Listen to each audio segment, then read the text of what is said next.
Hello there, little berry true crime fans. Eryberrie here. Now, this is a bit different, isn't it? Now, I was going to cover this case, Dalia Dippolito, because it's interesting, it's fucking infuriating. But do you know what? This channel, JCS Criminal Psychology, now don't kid yourselves, you have definitely seen this or something similar. So many videos out there inspired by this method of presenting case information. I'm going to react to it.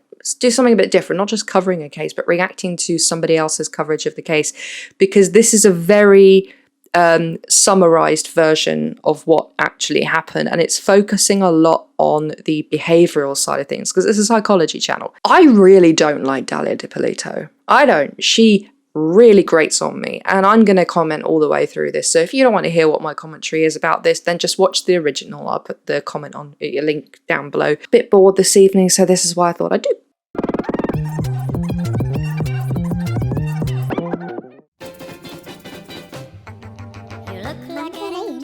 Of October 2009, the sun began to set over the South Atlantic not someone who coast, likes and the wealthy city of Boynton Beach started to settle down for a Sunday evening. It was around that time when 38-year-old entrepreneur Michael Dippolito, whose wife was out of... I've never seen Jersey Shore. I never even watched Geordie Shore, to be honest.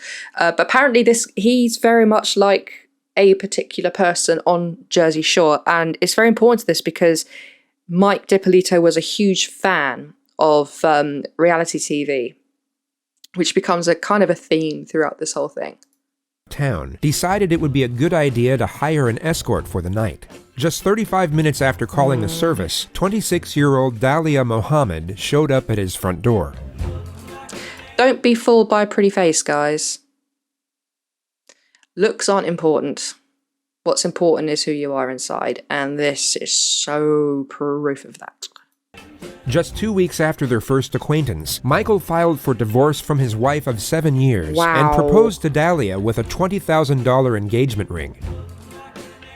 She said yes. It appeared as though the concept of love at first sight wasn't exclusive to fairy tales, and Michael had finally met his princess, or so he thought. Yeah, I love it when the cops go undercover. Can I just ask a question? Anyone out there who is a police officer or has been or knows police officers, do they have to have drama lessons on, you know, how to maintain their composure and keep up the charade and be able to talk the criminal talk, you know, all of this, and or is it something they're just expected to be able to do? Say, oh, by the way, we need you undercover here and this is what you got to do. It's real life and you're trying to fool somebody. Hey, we're staying in here, right? All right, yeah. Okay. I'm trying to get some stuff out the way. Alright, cool. I'm gonna tell you how I'm gonna do it. She's wanting to just get it over and done with. So right, when we're going to get this done, who's this person? Here's the money. Thank you. Bye. What you know about him? Dude, is he your husband or something? Boyfriend? Your husband? How long y'all been married? No, for real. Because the thing is, you know, after I talked to you today, you know, this phone garbage. Okay. You won't be able to get a hold of it. You know what I'm saying? I just want to make sure that, you know. Yeah. Sure you want to kill this dude. I mean, a real hitman would actually say that. You sure you want me to do this? Because it's not something that you do on a whim. This would be the first of a total 15 times that Dalia would look directly into the hidden camera. She probably thinks that it is filmed, but she would not only see a small hole in the corner of the back seat. Not overly suspect, but certainly unusual. And the fact that she continuously glanced at it throughout this setup proved that she harbored suspicion.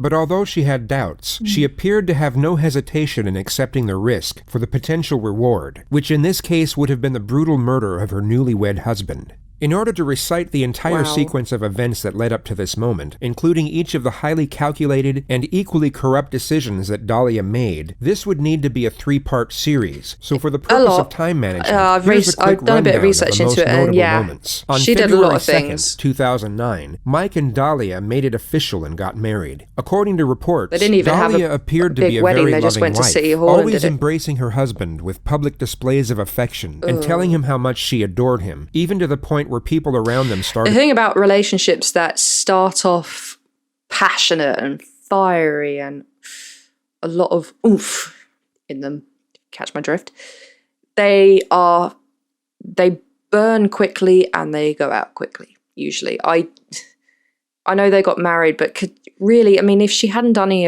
of what she did, would these guys have been together forever? I don't know. Because if you're 2 weeks after meeting, you file for divorce from a woman to whom you've pledged your life already for 7 years, who had no idea that you were being unfaithful, and then you start a relationship with this woman, you intend to spend the rest of your life with her? Yeah. To get uncomfortable. Just over a month into their marriage, in the early morning hours of March 12th, Michael's probation officer knocked at the door, with 2 deputies standing beside him. Michael had been convicted in 2001 for a fraud operation. He served 7 months in prison and was rendered 28 years of probation. This was the first time his PO had showed up unannounced. He also had to pay restitution to the tune of about, I think, $200,000, maybe a bit more.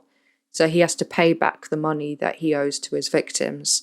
And he set up a business to be able to do that. And he managed to buy a townhouse. So he was doing pretty well. But what Dalia did as well is that she started to fleece him out of money, tried to say to him that she could deposit the money in a particular bank to get it to probation and get him off probation, basically, by paying off his restitution early. And the money somehow got lost. I think there's a lot more to it than that. And also she bought jewelry, and she managed to convince him to pay for her to have a breast augmentation. So it looks like she was trying to get hold of his money anyway, right from the beginning. And it just escalated from there. And Michael was informed that multiple calls had come in from an anonymous source, stating that he was selling steroids and ecstasy from the house. They presented him with a warrant and began to search the premises. If the allegation were proven to be true, Michael could have been sent back to prison for over 10 years. Luckily for him, no illegal substances were found. The next weekend, Dalia suggested a spur-of-the-moment romantic getaway in Palm Beach, and the couple stayed at a luxury hotel that Saturday night. But on the Sunday morning, police were waiting for them in the parking lot, stating they received an anonymous call that he was dealing drugs out of his car. They searched the vehicle, but once again found nothing. 2 weeks later, they went out to dinner, and on their way back to the car, police were waiting for them once more in the parking lot. Only this time they found a small bag of cocaine stashed inside a cigarette pack. Michael immediately broke down in tears, claiming that he had been set up and knew nothing about the drugs. Incredibly, the police believed him and decided not to make an arrest. They later testified that the first reason was due to the conspicuous and unusual hiding place for the cocaine. I've read a few different reports to say where this cocaine was found, because it was 0.5 gram or 1 gram, so it's not enough to sell, so not enough to have, it's recreational, it's for your own personal use. So why would you have it secreted?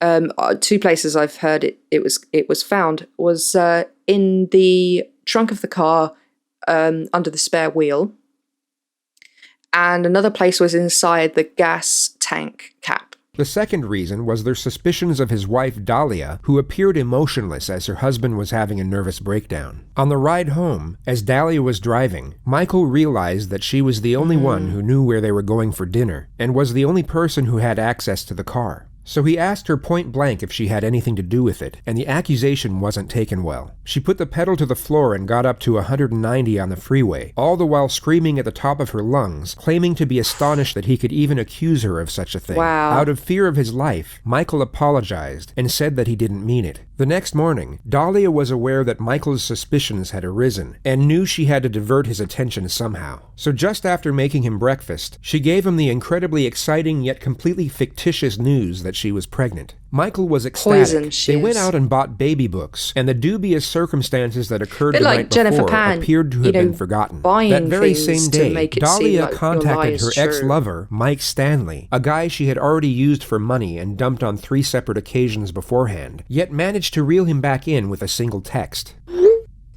That's a very, very short version about what the actual text said. She promised that she would end up being with him, that she would get her husband sent off to prison, and that afterwards they would be together. So she promised him a lot more than just sex. And he was just completely besotted with her, and he'd do anything for her. So, yeah. After reuniting, Dalia hatched an extravagant plan. Mike would pose as a lawyer, contact Michael over the phone, and give him the misleading legal advice that in order for him to get off probation, he would need to move his house solely into his wife's name. Astonishingly enough, without doing his own research, Michael decided to take the... Why on earth would you not do your due diligence? I will say that properly one day. And not check something like that out, because how can putting your house in your wife's name get you off probation? I don't understand that. I think Mike Dippolito, I don't think he's a bad guy. Yeah, he's an ex-con. He was into fraud and all of that, but he's turned his life around. But oh boy, a lot of people have described him as gullible, and I think that's quite derogatory. But at the same time, maybe. I think he's easily led. The advice from the mysterious caller at face value, and he and his supposedly pregnant wife then drove to the title company to transfer ownership. Mike Stanley was then cut off without any explanation. She actually pretended to be pregnant for 4 months, and somebody pointed out that she wasn't. Mohammed Shihadeh, who she must have thought was a more appropriate... He is a hero. This guy is a hero. Just say Mohammed, as JCS is going to go on to explain, is why Mike is still alive. For her next scheme. To cut a long story short, she asked Mohammed to hire a hitman to kill her husband. He neither accepted nor rejected the proposal, but instead of driving to work after their meeting, he drove to the Boynton Police Department to inform them of Dalia's intentions. The police then inserted a hidden camera into the backseat of Mohammed's vehicle and had him arrange a second rendezvous with Dalia to get definitive proof of her intentions. They got it. She was recorded on film handing over a photo of Michael, a photo of the house, and a $3,000 down payment for the assassination. The authorities had more than enough evidence to arrest Dalia immediately, but to further capture her intent and to really make the charges stick, they set up a second meeting with a supposed hitman, who is actually an undercover narcotics officer. A lot of people have said, why go to these lengths? Well, yeah, they could have fit her up, but there was every chance that she could have got away, and someone who is willing to do this is dangerous, because this is, to me, it's exactly the same as actually murdering somebody. Hiring somebody to murder somebody, it's no different, because that's what you're intending to do. And even if it doesn't come to fruition, even if they had arrested her at this point, the intention is still there, the potential is still there that she could have still done this to him, and maybe he could have forgiven her or believed her. They had to go to these lengths to see exactly how far she'd go, and they gave her quite a few chances to back out, like we saw at the very beginning. This undercover police officer said to her, "You sure you want to do this?" Because if she'd backed out, it would have gone in her favor, but she did not back out one bit, not one bit. I'm glad there are words on screen, because you can't always hear what they're saying.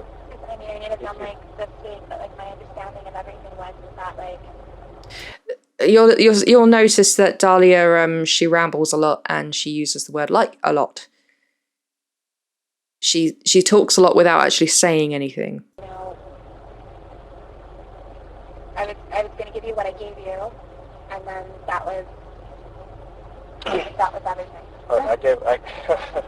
Until after the fact, and then after the fact, I guess you were going to come and like find me or whatever. I mean, I'm good for it. Like, it's not like I don't have it or anything. I mean, I know not to fuck around with you. You know certain things, whatever. Like, I don't think she ever had any intention of paying him after the fact. Like, you know, it's probably that, I don't know what it's like, but usually it's like half up front and then half after the fact, you know. But I don't think she ever had any intention of doing it. And I have read some places to say that she what she did say to this undercover officer, or it might have been to Mohammed, is that he could take Mike out in public while he's taking 10 grand or 12,000 out of the bank, and so the hitman could take the money off Mike, and that would be his payment. I could get it up by Wednesday if you want me to. You understand? But I gotta do my homework. You know, I gotta know exactly where the place is and how to get out of there, how to get in and out. You understand what the neighbors want? I gotta call the cops. You know, report a shooting to see how fast they get to that location. There's a lot of stuff I gotta do. That's gonna cost me a lot of money. Listening to this, it did make me think, oh, do you know what? You know, if the way that the criminal world is not ran impulsively. It is extremely well thought out. A bit like how I covered the Hatton Garden case, it is very businesslike, even though it is illegal and it does cause harm. But they have to do things like this. They have to assess the situation and see if it's a viable thing. So taking away the whole thing about the fact that he's going to end somebody's life, which in itself should make you think, hang on, this is wrong. They're having a very logical, strategic approach to it. And it's very scary, really scary, that they'll value that over human life. Break a couple windows, make it look like a robbery that went bad. It's all over. I'm gone out of there. It's never a robbery when that went bad, when this sort of thing happens. Never. What it is, and they already know. The amount of times I've seen cases where a robbery that went bad or a robbery that went wrong, it was. No, I'm not gonna, I'm a lot tougher than what I look. I know you see me and you're like, oh, what a cute little girl, whatever. But I'm not. Apparently, when this meeting first went down, that he was complimenting her a lot, and this is actually a very good strategy that he compliments her to make her feel, to feed into her ego, to make her feel more comfortable. That was a deliberate thing that they wanted to do. You're extremely beautiful. Thank you, but I just need to make sure everything's gonna take care of. Between now and when it's done, you're not gonna have an option to change your mind. Even if you change your mind, talking to him. See, that's the sort of thing a hitman would say, but at the same time, there's another reason why they're saying this, because the police want to... 5,000% sure. Yeah, exactly. That's exactly what they wanted. They wanted to know where her mind was at, because it's the intention to murder. And if she's 5,000% sure, which is an impossibility, that she wants to murder her husband, then they know that this is not something from which she's going to back out. Okay. Oh, sorry if you hear a dog barking. My neighbour's taking the dogs out. Around 6:30, 7 o'clock, he always walks the dog in the morning. Okay. Who burgles a house at 6:30 in the morning anyway? That's why a burglary that went bad doesn't wash. All right. Okay. All right. Thank you so much, and I guess You'll hear from me. I'll hear from you. All right. All right. Thanks a lot. Okay. Bye. Dalia got out of is the just car like a part and drove in away, gesture believing between her husband would friends be or murdered just 2 acquaintances. days later. His wife's intentions. Do you know, Mike there, he looks not only shocked at what the police are telling him, he was probably shitting himself, because they turn him like, oh my God, it's happened again. But then they said, no, you need to come with us. Your wife is... Basically, she's gone to these huge lengths. But he also looks absolutely exhausted here and in pain, quite rightly, because he was actually recovering from liposuction treatment. And I've read and heard so many bad stories about liposuction. It's not great. It doesn't always do the trick, and it goes wrong a lot. And I think on this one, it was a case of liposuction that went wrong, and it's agonizing, really, really painful afterwards. So he wasn't doing well there. Before driving him to the police station, Dalia was called back to the house by a sergeant 1 hour later. Everything about the crime scene was fake, except for the news camera, which captured the entire incident. Be prepared to cringe, because I will. I'm Sergeant Ramsey. I'm the one that called you. Thank you for coming. I know it's coming. Listen, we had a report of a disturbance at your house, and there were shots fired. Is your husband Michael? Okay, I'm sorry to tell you, ma'am. He's been killed. He's been killed, man. I'm sorry. No, he's not. Listen. No.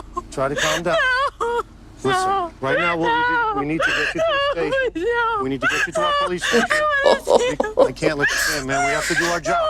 If you want us to find this killer, okay? That's not how you'd react if somebody said, someone's because... Okay? Does he have enemies? Is there anyone else? You wouldn't immediately start grieving, because Witnesses said they saw a black male it wouldn't running sink from in you. straight I away, can't would let you in, ma'am. Everybody Ma'am, reacts to I cannot things do this differently. right now. This is probably how she thinks that people should react. I need you to take her to the station. I can't. Man, go with these detectives. If you want to help your I would husband, really okay? wish the If you camera wanna help footage your were husband, you clearer need to go see if to the she was station with these genuinely gentlemen. forcing tears Tell out. us everything you know about who he knows, who he's connected to. Don't worry, we've already taken care of your dogs with animal control for right now. Everything's under control. And we'll take care of everything else, okay? Oh. Thank you, guys. Apparently she didn't stop rambling all the way through to the police station. So you know, okay? This should have been a red flag. If she is the spouse of someone who's been murdered, why would she have rights read to her. I mean, normally if you're a family member of somebody who's a victim of a homicide, you're assigned, what is it, a family liaison, or, you know, you'll have somebody there to help you through it as well, not just the police. You know, she would have somebody physically sitting beside her, and not so much legal counsel. It would be more just, you know, someone to assist you from a support standpoint. No, you just tell me, and I'll stop and repeat. And first of all, let me just tell you, I'm sorry for your loss. I just want to see my husband, please. All right. I love you, No. I'm so glad they had subtitles, because I certainly couldn't understand it. You don't want to see him. No, because he's walking upright. You don't. Could you listen, please? Miranda warning, This they is never something show because that. we're going to videotape that I need you to sign also. It gives us the right to videotape it. You want to read that? I don't want to be videotaped. Well, you're being videotaped. That's all part of it. Yeah. Sign it. Whose number is that? That's your home number. Oh. So some people have really ripped the pee out of her for that. But to be honest with you, how often do you actually remember your landline number these days? You don't punch it into a phone anymore. You just scroll through and find your name on your mobile. You don't tend to memorize them. So, and to be honest, I can't remember the last time we used a landline. And I don't even remember what my number is now. So I actually do. This isn't a silly point. A lot of people take the mickey out of here. It's not. Okay. I can understand why she wouldn't recognise her own number. You know that you think would want to kill your husband. My husband's on probation. For what? Basically, anybody. Dalia recounts Michael's entire criminal history in vivid detail. People weren't happy that he was getting off probation because it's a lot of money he's got to pay back. Well, when you say people, who are you talking about? People that were involved with him before, or? Just a little bit of everything. This was supposed to be something, when he got off probation, it was supposed to be between us. And he went and he told, you know, friends of his, he told, you know, certain people, and everyone kind of talks, and he's constantly running into a lot of the guys that she doesn't. It's amazing how generous. Well, he was talking to kind of a lot of people, and he was saying about what he's going to do, and she rambles and rambles without actually getting to a point. So annoying. He was on probation with. Like a couple days ago, we ran into someone, and that was a target. I mean, you know, and the guy comes up to us, and he's like with organized crime. It seems like a lot of the guys from Boca are starting to move up here, and we're constantly running into, you know what I mean, a lot of the guys that he knows and things like that. So it was a lot of money. It was $191,000 that he had to pay back. So I know certain names, you know what I mean, and I know certain families, they were on the news, like the guys that all just went away. Mm-hmm. What nationality are you? Spanish? My mom's from Peru and my dad's from Egypt. Wow. Again, they're trying to make her feel comfortable. I want to tell you everything, the whole, Please do. you kind of know Yeah, what's going on. I do. Okay. I want to know. So that's what happened with that. Yeah, so he wants to didn't know. How to tell everybody what was going on with everything. I bet these police officers just really want to confront her. They really want to tell her. As Emma Kenny would say, she's banged to rights. I don't know if you know, he was shot. He was shot twice. And I want you to know all this. Do you know this? Did they tell you out there? Not exactly. I mean, they told me he was shot. When I was at the gym, I got a phone call. I didn't hear my phone ring, and I called back, and they told me just to please come, that something happened at my house. Yeah. He would, evidently, your husband answered the door, and they took him back upstairs. Something that should only take like one sentence with about 6 words. She says in about 10 sentences with 10 words each. The lead investigator returns 16 minutes later. She knows she's being videotaped, so she's going to make it look like she's crying, but because she's probably no tears, she wants to make the noise and put her head down. Oh, this is getting good now. This is the good bit. Now, you know that I've advised you of your rights, right? Yes, you have. Okay. The game's over with. Okay? There's no more games with you and I. Now we're going to get down to serious business. I want to know if It's you funny know that this he guy. says that That should have been, again, that's a really big red flag. That's quite cold and confrontational to a grieving widow. So it looks like the facade's falling now, but then this happens, which is still in character. Come here. Bring this guy in here. Get over here. Get over here. They bring in the undercover cop who remains in character, acting like he's been caught, but they're refuses to doing allege brilliantly. Dalia's I think this is involvement. just brilliant. She happily plays along. You know who this guy is? He's doing the right You've thing, never keeping his seen head him down. before? I've never seen him. That's exactly what Do you know her? Put your head up and look an at arrested her. hitman Yeah. would do. I've never seen him. What were you doing coming out of her house? Get him out of here. I wonder if that's the first time he's ever done it, because that's brilliant. Ooh. I bet he's shooting daggers at her right Dalia now. was able to use her looks to get what she wanted out of life, which of itself isn't necessarily a bad thing. People do what they can to get by, which sometimes means relying on physical appearance, and in some cases they have no other option. Manipulation. Yet the majority of them, she hadn't come from a broken home. Joe, I think Dalia and Jodi Arias are cut from the same cloth, you know, using their looks and the whole nice, sweet girl persona.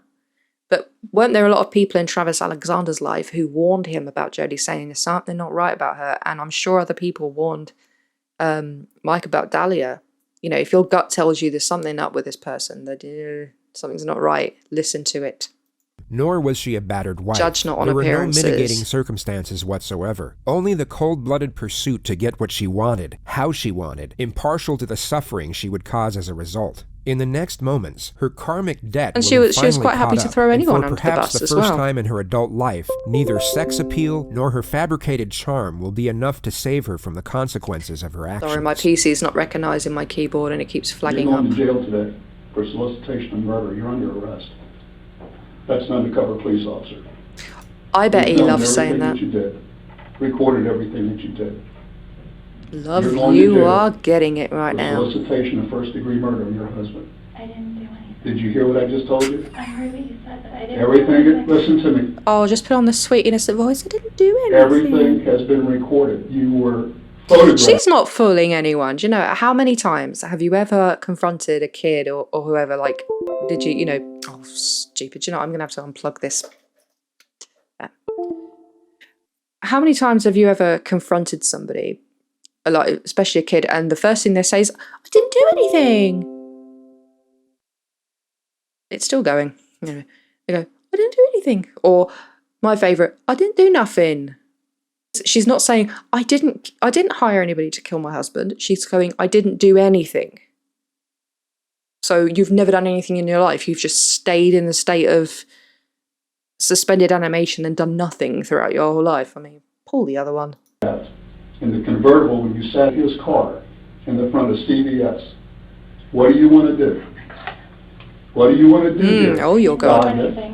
Listen to I me. didn't do anything. You're going to I jail. didn't do anything, please. I didn't do anything. Tell me you didn't do anything. This act ain't gonna work with the police, You're going to jail Dalia. today. As soon as I'm done, they're going to come in here and handcuff you and take you to the Palm Beach County Jail, book you for solicitation of first-degree murder on your husband. Your husband is... Like you said, they filmed everything that she did, recorded everything that she did. She knows she did it.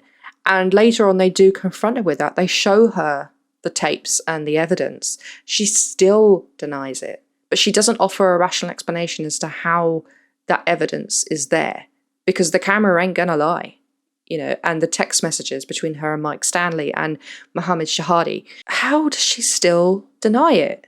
Why does she not come clean? Because there's no way any denial is going to trump any evidence. It really isn't. I don't get it. well and alive. Thank God. Oh, yeah, thank God. Can I see No, he him? doesn't want to see you. I so wanted to see him. He doesn't want to see you. I You better enjoy quit your watching playing. this, but at the same Listen time, to me. it makes me so angry. I want you to quit. I wouldn't your- be like these police officers. I would be like, confess! You did it. Just say you did it. I wouldn't be good at this job. I would not have the patience these guys have. acting and get this over with. I'm not. Yes, you are. Okay. You know what? You need a real good attorney. You need a real good attorney because we're going to show them the film where you say you're 5,000% sure. Best thing she could have done is come clean, because that would actually do her a lot of good. She'd rather deny. She's so narcissistic. Exactly. She'd rather try and make herself look innocent despite all the evidence to the contrary. No other officer will ever talk to you again. The next time we see you is when you're in trial. He's like a parent, like going at his daughter, you know, who's been caught doing some, you know, skiving off school or whatever.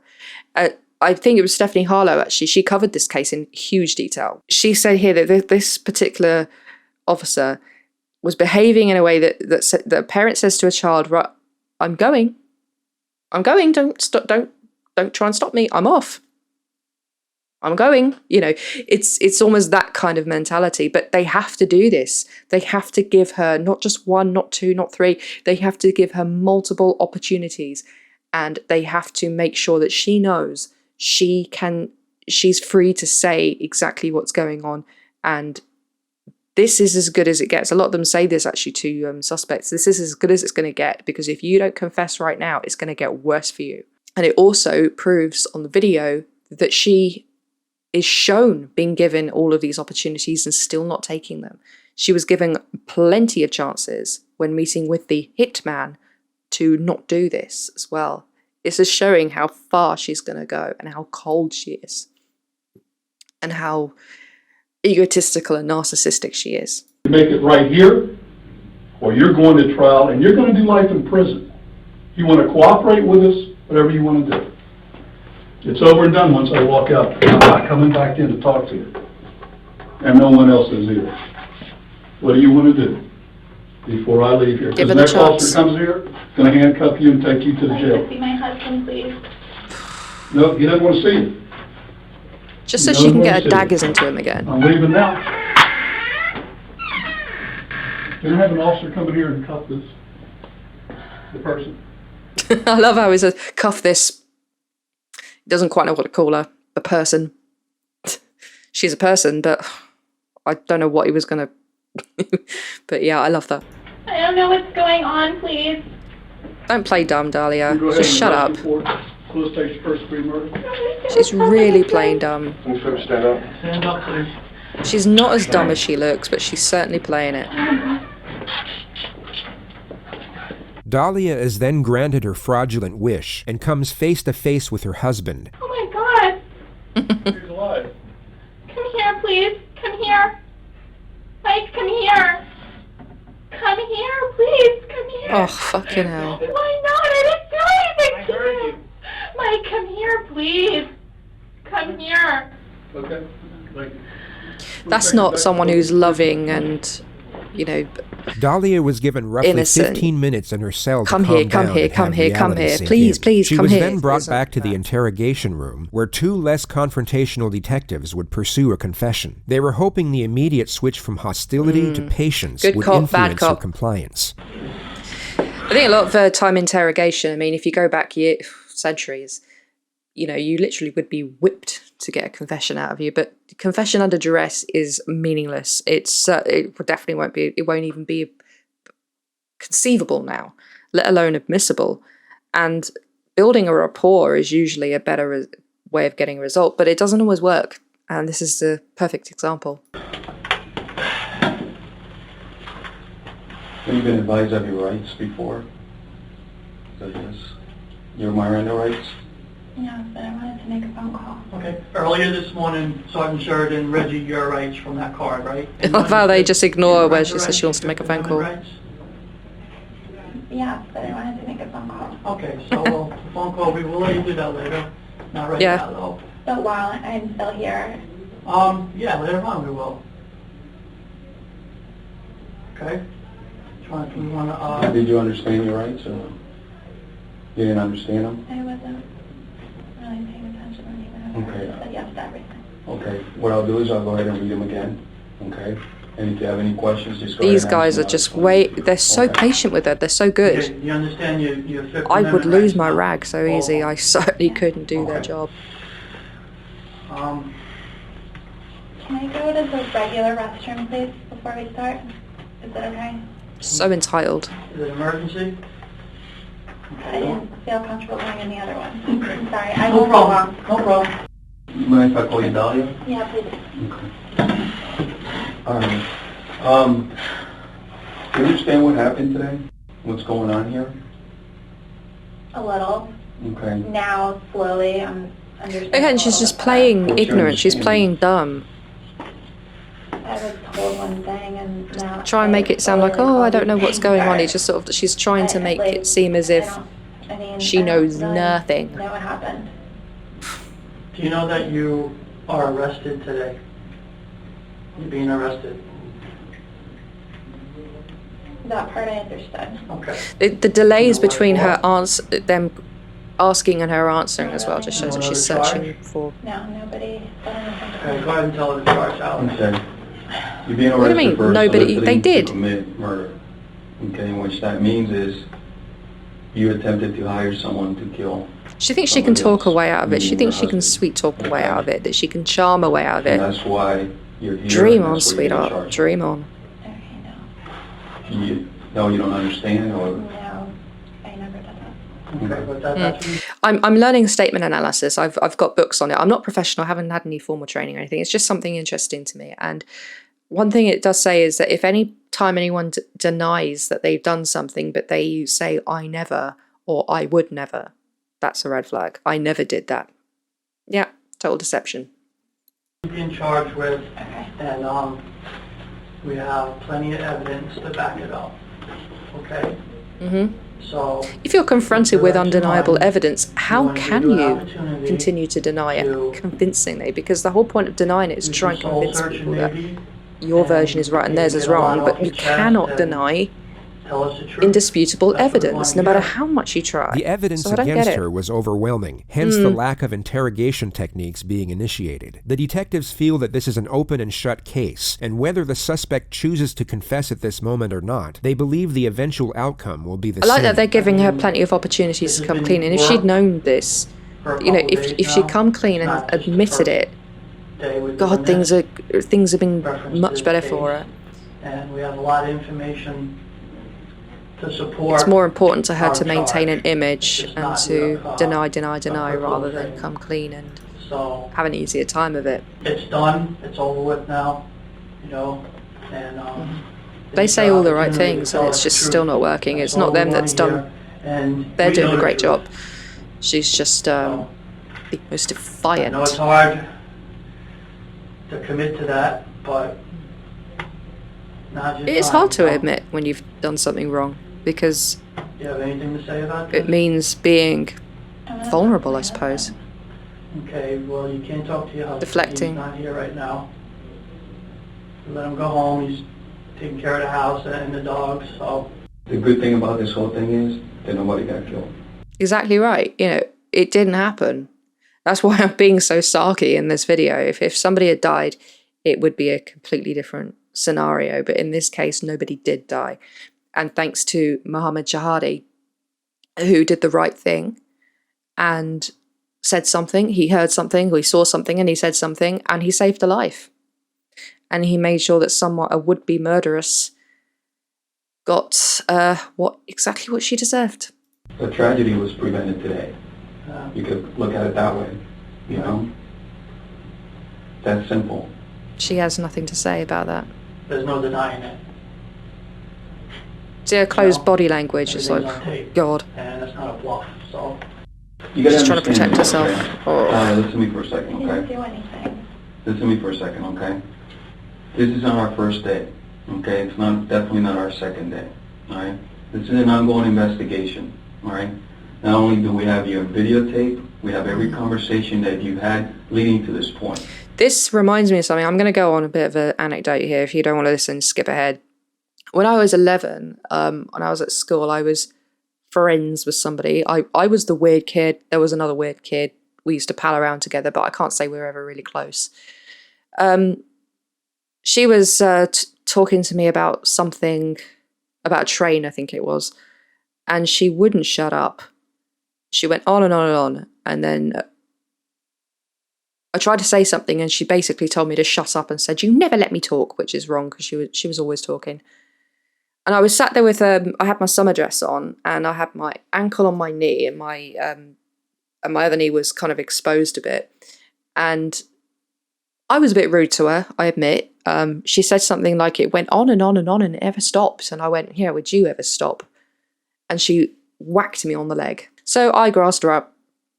And when she was confronted, and I said, look, I've got this red mark here. You know, her response was exactly like Dalia's. No, I didn't.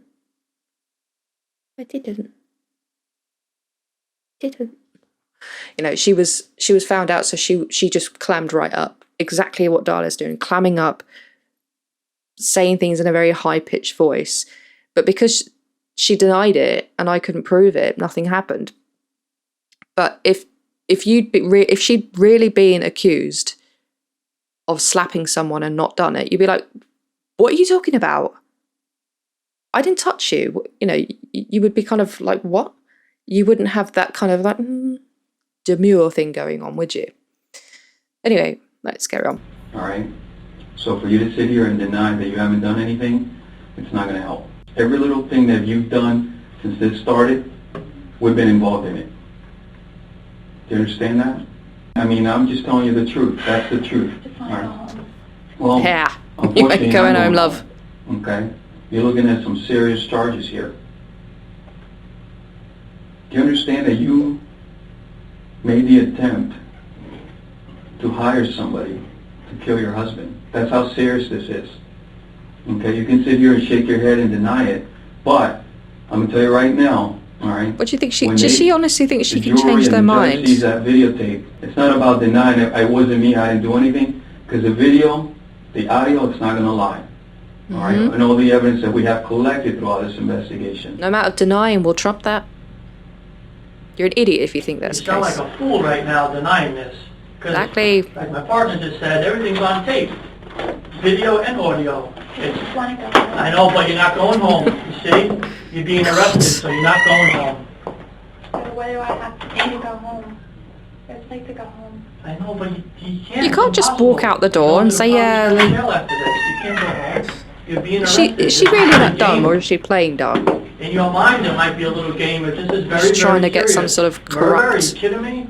Dalia refuses to give any sort of acknowledgement whatsoever, even after being confronted with the hidden camera footage. She was then taken to the Palm Beach Detention Center, professing her innocence the entire way. I've seen that footage. She just goes on and on. She accepted the offer to make a phone call. Now, try and imagine yourself in her position. Now think of the absolute last person on planet Earth that you would call at that moment. Hello? Hey, it's me. Yeah, what's up? Nothing, Mike. I love that. Hey, she's still trying to get her daggers into him. Honestly. Oh, if I were Mike, I would have just said fuck off and put the phone down. Don't you understand what just happened? What they're saying is not true. How is that possible? Like, I'm sitting here. It's not true. It's not possible. You wouldn't even give me 2 minutes to talk to you, but it's not possible. What they're saying is not true. That is not a denial. What they're saying is not true. I heard what you heard. It's not true. I heard what you heard and I saw what you saw. Everything they showed you, they showed. Can anyone really explain her mentality to me? Anyone out there who's an expert in psychology? Yeah, I heard the video and I heard the tape, but it's not true. How can you say it's not true when it's right there? I don't get it.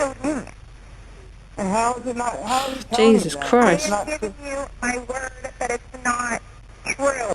What Dalia is doing here is known as gaslighting, a textbook form of manipulation used by psychopaths, sociopaths, and all those with narcissistic personality disorder. She is trying to cultivate doubt into Michael's mind by making him question his own perceptions. She does this by using persistent denial and misdirection to try and destabilize his thought process. Yet the hole that Dalia had dug for herself on this occasion seems a little bit too deep for her device to have any sort of effect.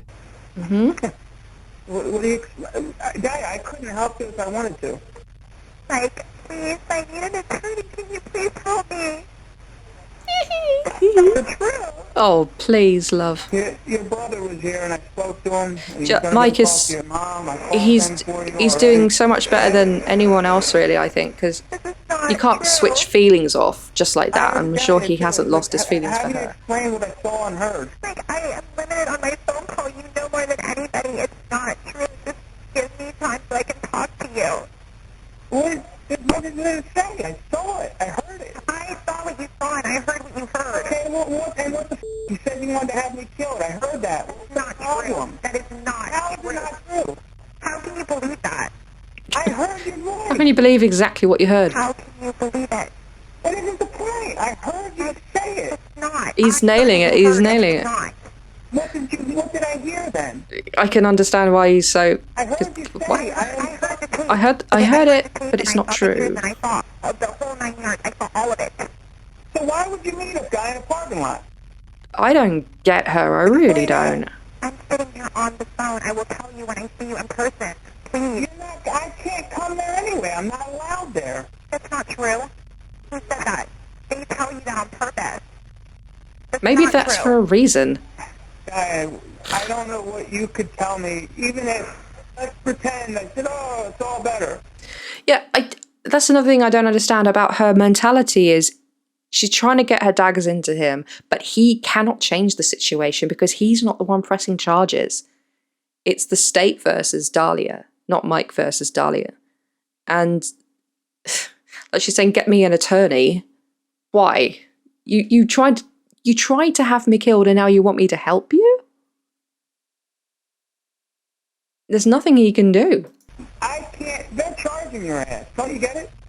Like, I didn't do anything. Please. I don't know what to say to you. I can't help you. What do you mean? It's out of my hands. You're not even trying. What am I supposed to do? Just constant manipulation, like guilt tripping. You're not trying. I saw you with And the whole crying, it's just guilting, manipulation. This relationship was definitely destined to become abusive, coercive control, if not violent, if it had continued. Period. So how did they get your voice on that tape recorder? Like, I'm limited with my time, please. You gotta be kidding me, man. Dalia, I heard you say that shit. Like, I'm telling you right now. This is a very heavily edited version of their actual phone call, which lasted about 11, 12 minutes or so. And he doesn't waver. I have to hand it to Mike. He doesn't waver, and he even yells at her at one point, saying, "You're a fucking liar." You know, I bet he, you know, letting all of that anger out towards her because he'd suspected for quite some time that she was behind all of these surprise police raids.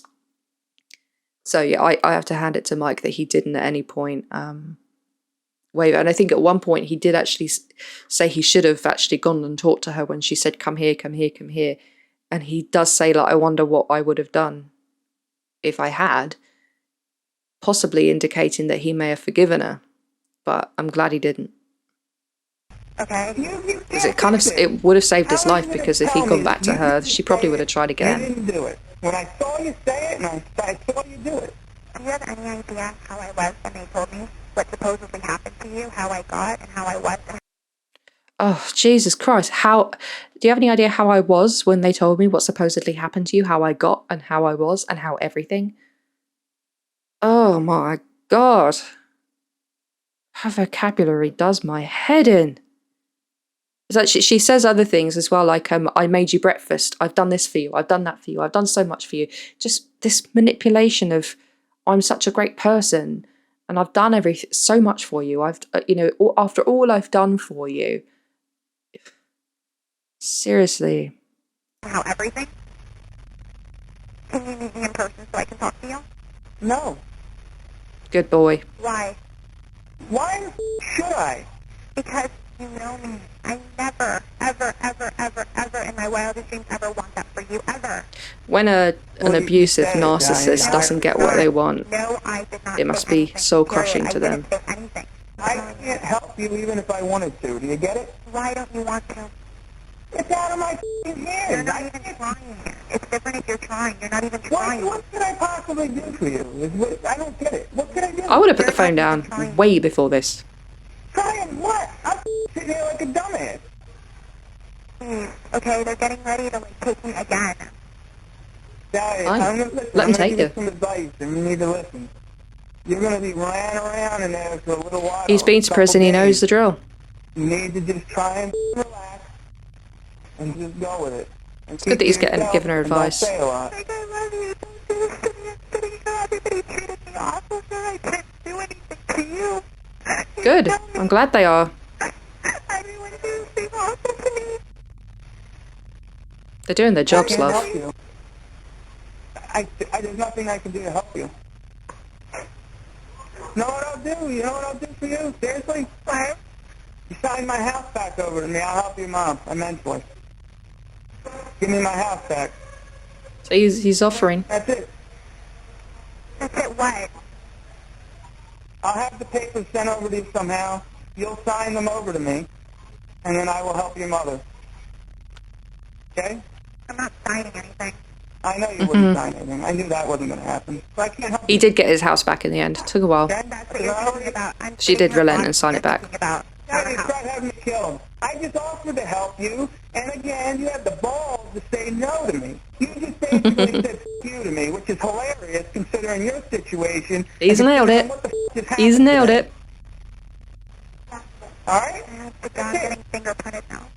Is it me, or she doesn't say I'm getting signal to put it down. She says I'm getting fingerprinted now. But the audio is not brilliant, is it? So Dalia called her mother soon after, who is actually that's not. I'm going to use Dalia's words. That's not true. That's not what happened. She actually phoned her mother before she phoned Mike. This phone call you're about to hear took place beforehand. Now, bear in mind, she was trying to get Mike to help her. And before even speaking to Mike, she says to her mother that she wants Mike out of the house, and Mike did this to me. So she blames it all on Mike. Already informed of the situation by Michael and appeared to be a little bit more understanding over the whole situation. Hello? Mom, I'm in jail. I know, Dalia. I know. I find out. I need you to call Mike in New York. Okay, who do you want me to call? I need you to call Mike in New York, please.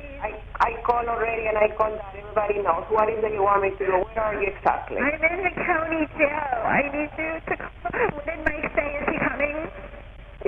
Yeah, she needs him to, don't worry. Where are you? You attest to her character or whatever, or manipulate him into being on her side. I didn't do anything. I didn't do anything. You did. I know you didn't. I know you didn't. Where are you? She sounds just like a little kid running to him. What are you doing, Mike is at the house. I want him out of my house.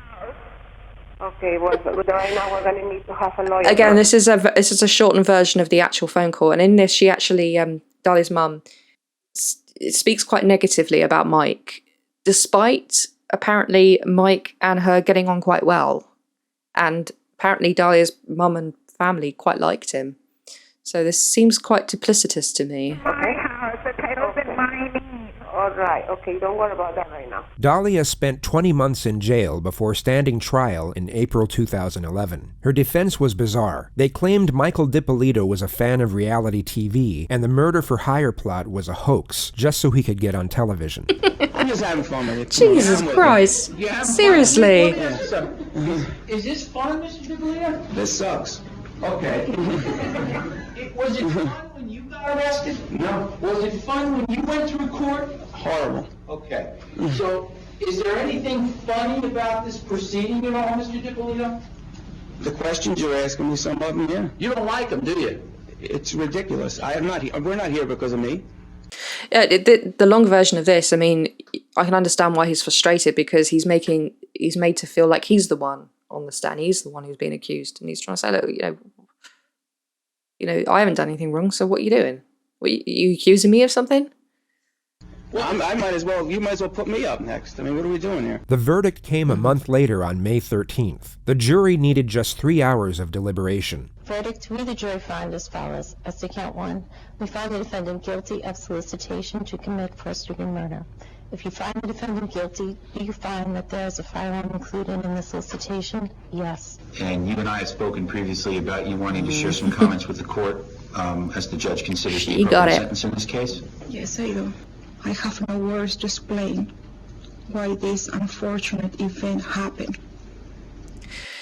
Dalia's mother does agree that this unfortunate event happened, but she calls it an unfortunate event. She doesn't say, I have no words to explain why my daughter did what she did. So she's still, like I've seen some mothers, it's a bit like Cersei Lannister, their kids can do no wrong. Protect your kids at all costs. Even if they've done something wrong, it's never their fault. It's someone else's fault. And she goes on to say Dalia is not dangerous and she wants mercy. Ain't gonna work. I don't support what it happened. But I know that you have the power in deciding what happens to the next phase of Dalia's life, in showing mercy. In life, we make mistakes. In life, we do make mistakes, but we certainly don't go to these huge lakes to kill our spouses. Dalia's not dangerous. I'll pull the other one. Where do I begin? Let me just start off by saying, you know, when I married my wife, I was very much in love with her. I think it's just one of the best victim statements I've ever made. It's so frank and so honest and open. Things that normal married people do. And I was a very good husband. And I provided everything we needed. And, you know, that being said, lo and behold, you know, that wasn't the case. I don't know who these people are talking about, but it's not that girl. You know, and I feel bad. I don't even want to be here. Since this started, I've always put my hand out. She cried. Give me my house. Let's be done with it. I'll beg the judge to even do whatever. I don't what he's saying, or she crying because of her. You know, the difference between me and I guess what's going on here. You know, I went to prison. You know how I got there? I said I did it. Yeah, I did it. Let's get this over with and handle it. Yep. You know, that hasn't happened here. I mean, this girl doesn't feel sorry for anything. She still doesn't think she did anything. And believe me, I don't want to get up here and be nasty, not willing to but admit. The reality is I sit and listen to this. Even today, we're talking about a retrial? Retrial for what? I mean, what is it we're doing? Who didn't understand what happened here? They still don't want to admit anything happened. Nothing bad happened. It's all good. Let's just all go home and it's fine. I'm not okay. You know, my father died. I was supposed to have been able to travel to see him. I didn't get to see my dad. You know, my dad's dead. And, you know, that was part of my plan. Get off probation, go see my family, spend time with my father. If she would have owned it like a normal person and would have owned up to something, I would respect that. He nails it. He absolutely nails it. And I said it on the Jennifer Pan case is if you put your hands up and say that you did it, even if it means it feels almost like you've been stripped naked in public, like, you know, the walk of shame, you've been exposed. It may feel like that, but people will have a hell of a lot more respect for you if you admit it. I don't know why people don't. Maybe it's a case of then they're not willing to admit to the version that other people are accusing them of. And they're trying to change people's opinions, and why that matters, I don't know. But if you were someone who admits to what they've done, even though it doesn't put right or wrong, it shows a level of respect and dignity for yourself as well as other people.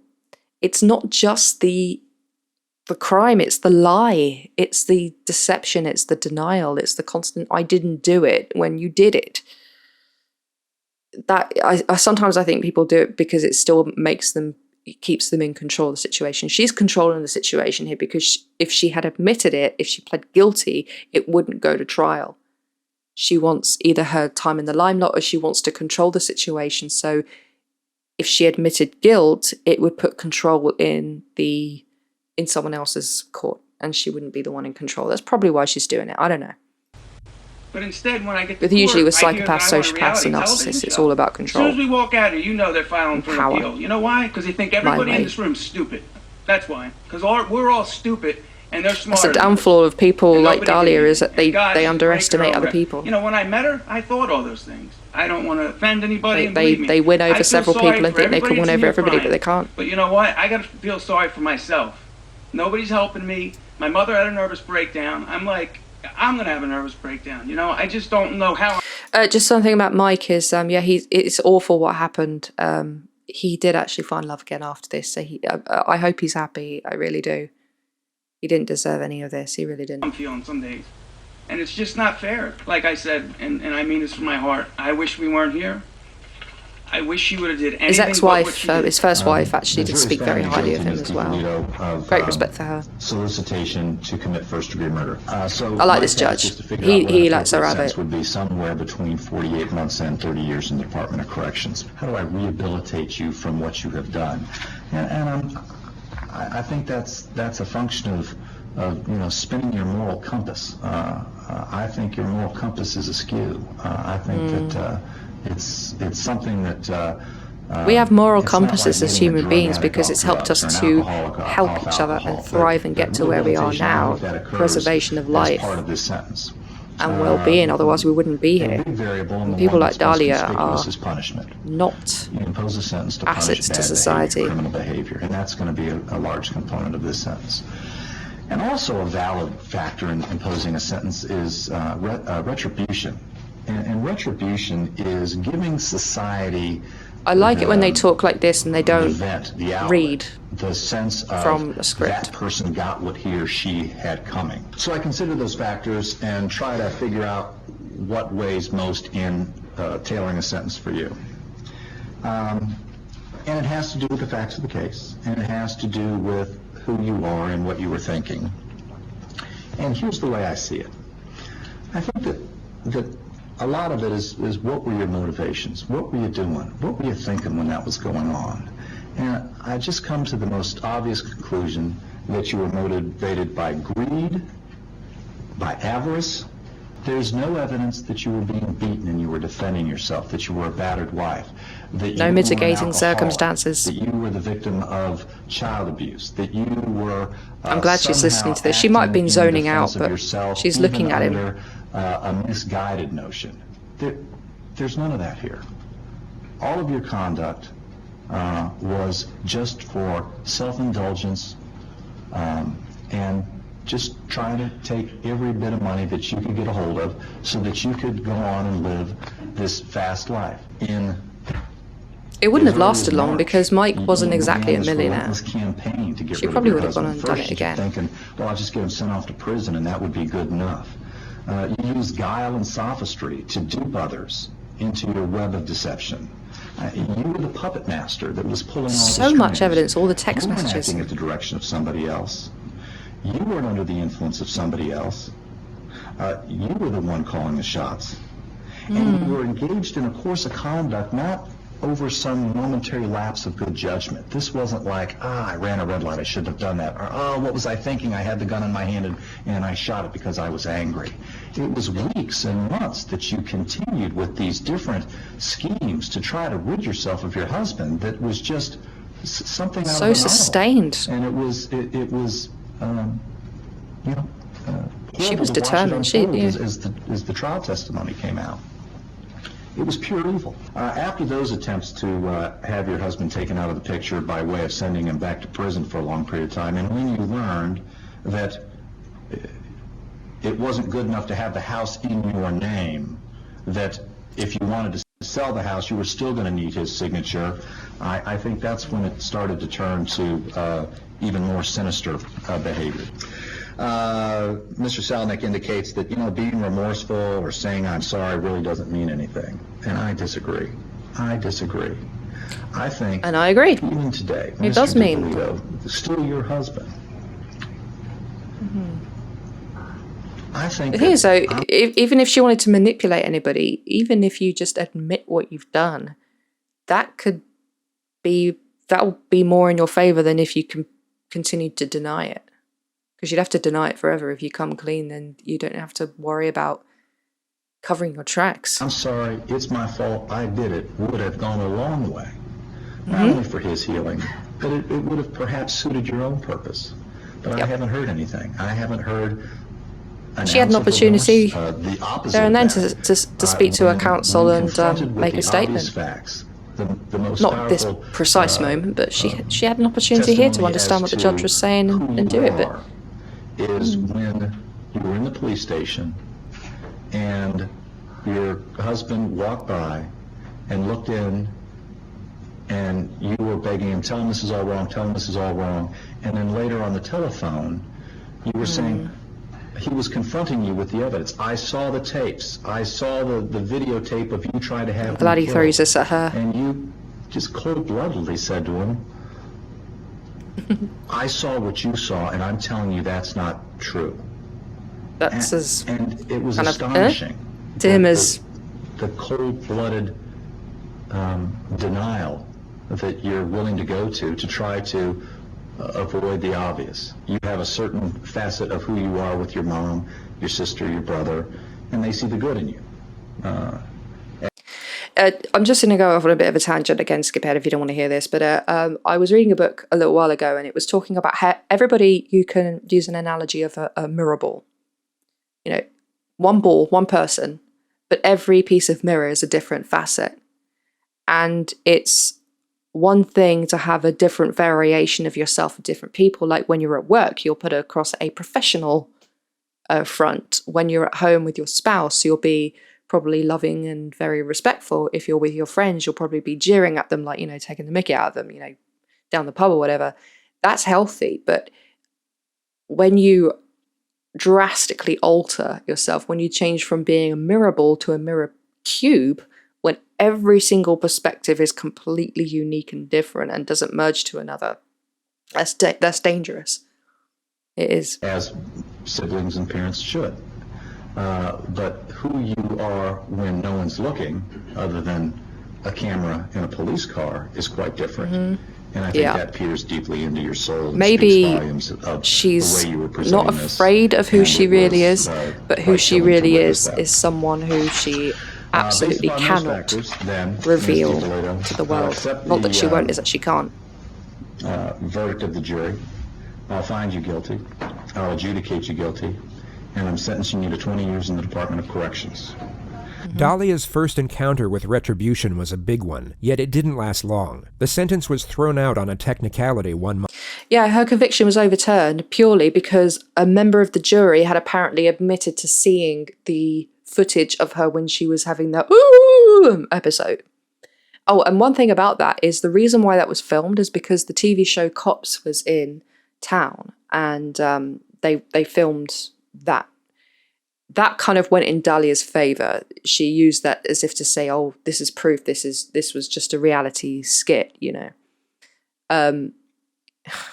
It amazes me that despite all of this evidence, that one technicality meant that her conviction was overturned. So the retrial took 6 years to bring to this. At this point now, here, where this was at 2011.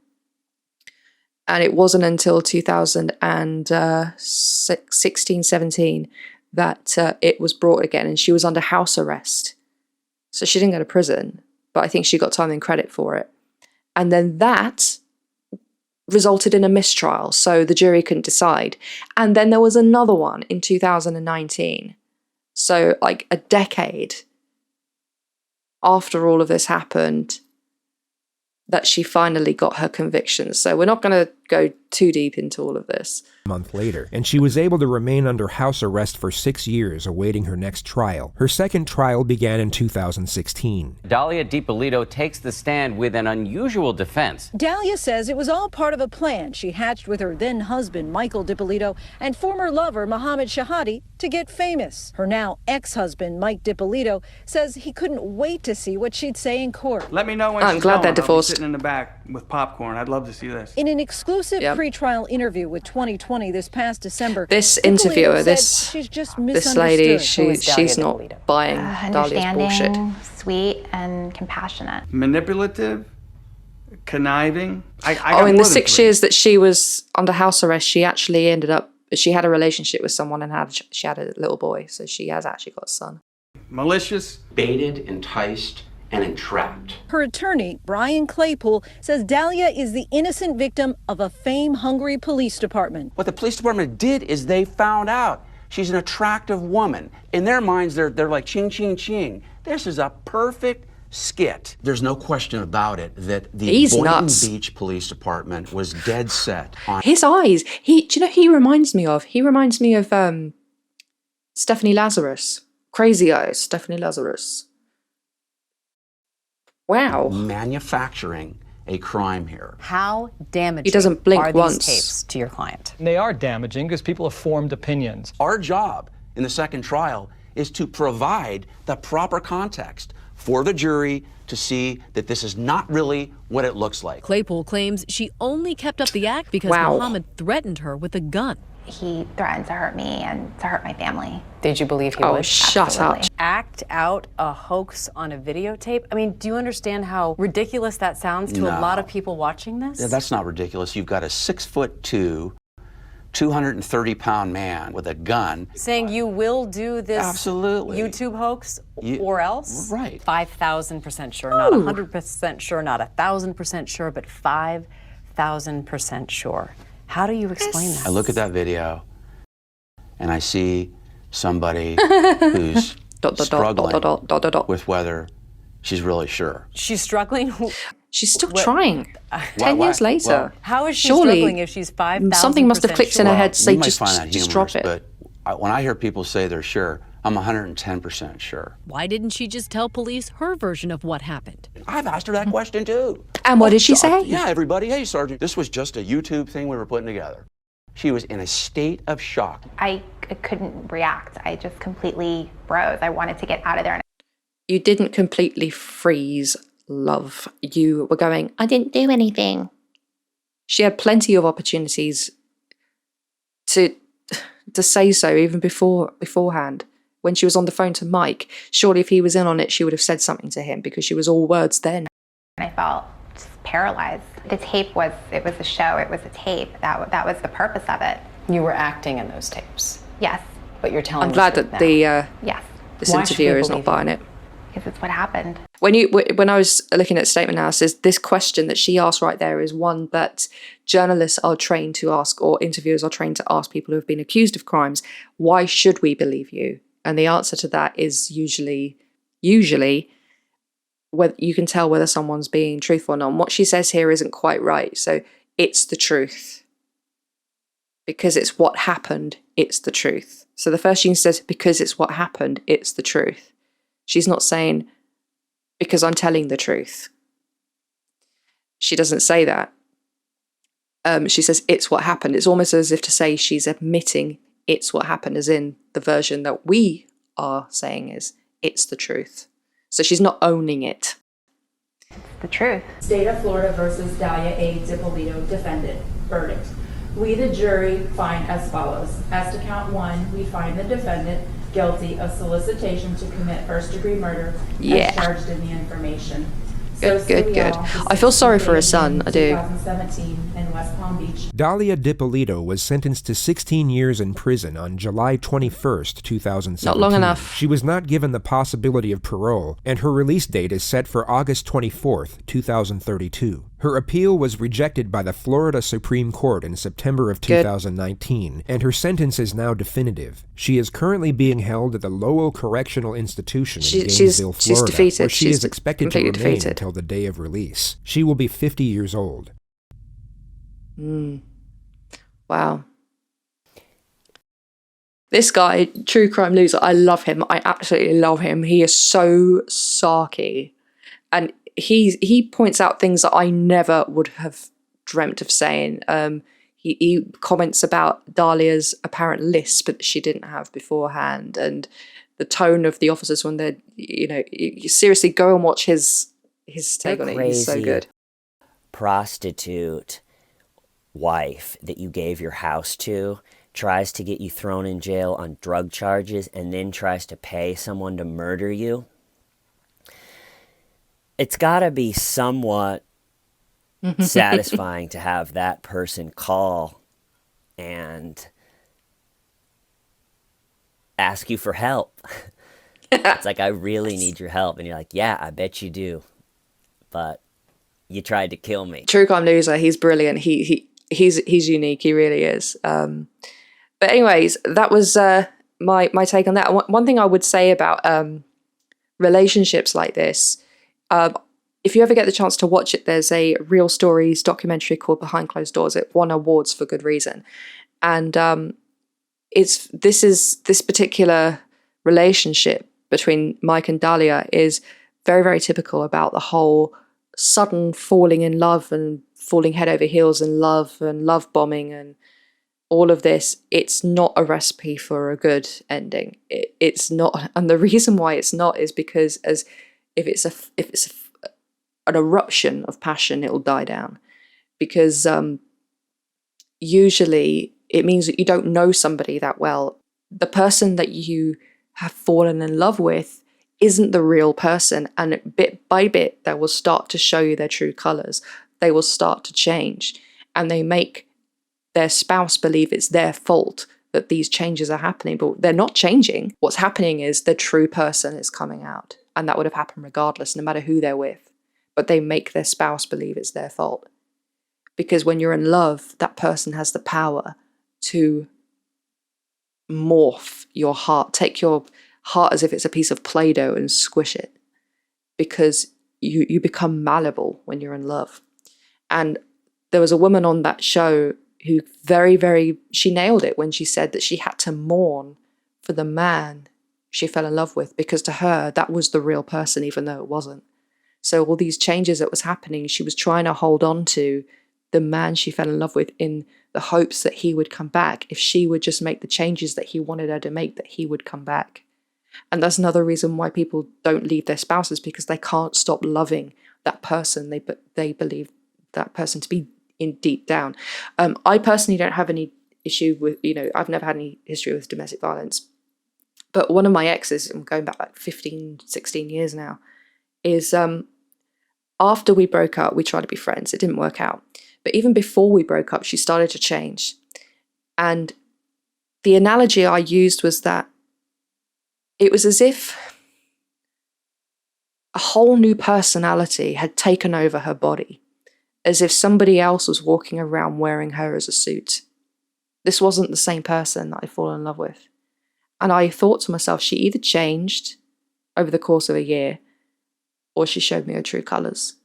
And I've come to realise that she showed me her true colours, because when you first fall in love, you do show a kind of a different side to yourself, but it's not too different to who you really are, unless you are a manipulative sociopath, psychopath, or narcissist, just like Dalia. On the video I did about Michael Jackson, I did talk about things like domestic violence, and it's annoying and really just heartbreaking to me when people start to blame the victim for not leaving. You can't just suddenly stop loving someone. And it's quite often the case that people stay with their partner hoping that that person they fell in love with will come back. And when they realise that that person isn't coming back and never was real in the first place, it's almost like trying to grieve a death that never happened.